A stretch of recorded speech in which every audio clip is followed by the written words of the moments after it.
Okay, so this is one of those stories that really makes you stop and think. It's about a trusted doctor, his patients, and the healthcare system that was supposed to protect them, but for decades, it just didn't. We're going to break down what happened in the Ayling Inquiry. So picture this. For 30 years, Dr. Clifford Ayling is this well-respected figure inside the UK's National Health Service. I mean, he's a GP, a specialist in obstetrics and gynecology. These are positions of incredible trust, right? He's caring for patients at their absolute most vulnerable moments. And then, in the year 2000, it all comes crashing down. Ayling is convicted on 12 counts of indecent assault against his female patients. He ends up on the sex offenders register and gets 4 years in prison. Just like that, a 30-year career. Over. On that conviction, it just raises this massive, terrifying question, doesn't it? How on earth could this happen? For so long, inside one of the world's most trusted healthcare systems. That's exactly what we're going to get into. All right, so to really get to the bottom of this, we have to look at the official investigation that followed. A year later, in 2001, the government set up a full independent inquiry. Their job? To figure out exactly how the NHS handled all the different allegations against Ayling over all those years. In this document you see here, the official report, that's our main source for this entire breakdown. Now, what's really important to get is that the inquiry's job wasn't to retry Ayling. I mean, his guilt was already established in court. That part was done. No, their focus was different. They were putting the system itself under the microscope. They were digging into the procedures, the workplace culture, the whole timeline of complaints, all to figure out how the NHS, this institution that's literally built on the idea of care, could have failed to act for so long.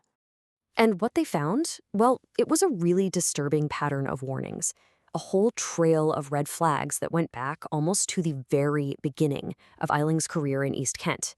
I mean, look at this timeline. It's absolutely staggering. We're talking about the 1970s. Midwives were so worried they actually wrote a petition against him. Then, in 1980, a senior nurse sees something so bad, she just bans him from her clinic, period. That same year, a formal complaint comes in from a patient's husband. But here's the kicker. For decades, all these things were just treated like one-offs. Nobody ever connected the dots. And this quote, wow, this is from that 1980 complaint letter. It's from a patient's husband, and just listen to the words he uses to describe Ayling's behavior after his wife's delivery. Brutal. Bordering on the sadistic. He actually felt the doctor was getting pleasure from her pain. So you see, this wasn't some vague little complaint. This was a direct, written, incredibly serious allegation of cruelty. So what happened after this incredibly serious allegation was made? Absolutely nothing. The family was left completely in the dark. Whatever investigation happened, if one even did, it was all behind closed doors. They never even got a response. It's just a complete and total failure of the system. So it begs the question, right? Why were all these red flags just ignored for so long? Well, the inquiry found it wasn't just one thing. It was a bunch of deep-seated cultural and systemic problems that basically created a perfect storm of inaction. Okay, so to really describe the pattern of behavior, the inquiry started using a specific term, sexualized behavior. Now, this wasn't necessarily about overtly sexual acts. It was more subtle. It was about a kind of conduct that was just deeply unprofessional. It was about blurring the lines of appropriate care in a way that was really distressing, not just for the patients, but for the other staff who saw it happening. And this slide just shows the huge disconnect, doesn't it? On one hand, you've got the staff on the ground. They literally had nicknames for him like Butcher Ayling. You've got midwives writing petitions, nurses banning him from their clinics. They knew something was wrong. But then, on the other hand, you had the official system, and it was just a system of silence. Nothing was written down, no formal action was ever taken. So the inquiry really pinned it down to a perfect storm of failures. First, you had this really rigid professional hierarchy, a culture where nurses and midwives just felt like they couldn't challenge a doctor and be taken seriously. Then there was professional isolation. Ayling often worked alone, without any senior colleagues watching. Third, the whole system was fragmented.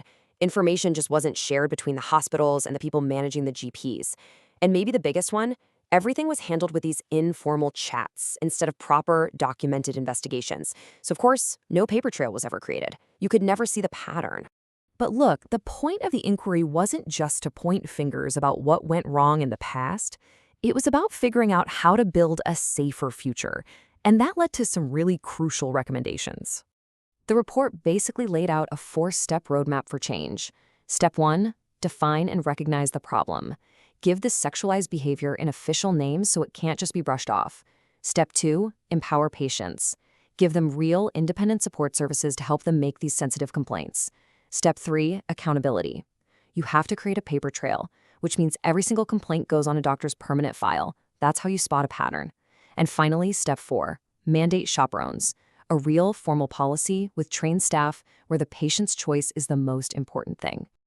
And all of this really leaves us with one big, crucial question. The whole Ayling Inquiry is this stark reminder that policies and procedures, they're only as good as the culture they exist in. You can have all the rules in the world written down, but they mean nothing if people don't feel safe enough to speak up and if the people in charge aren't willing to listen. So the real challenge, the one that remains today, is how do you build a culture where every single patient's voice is actually heard?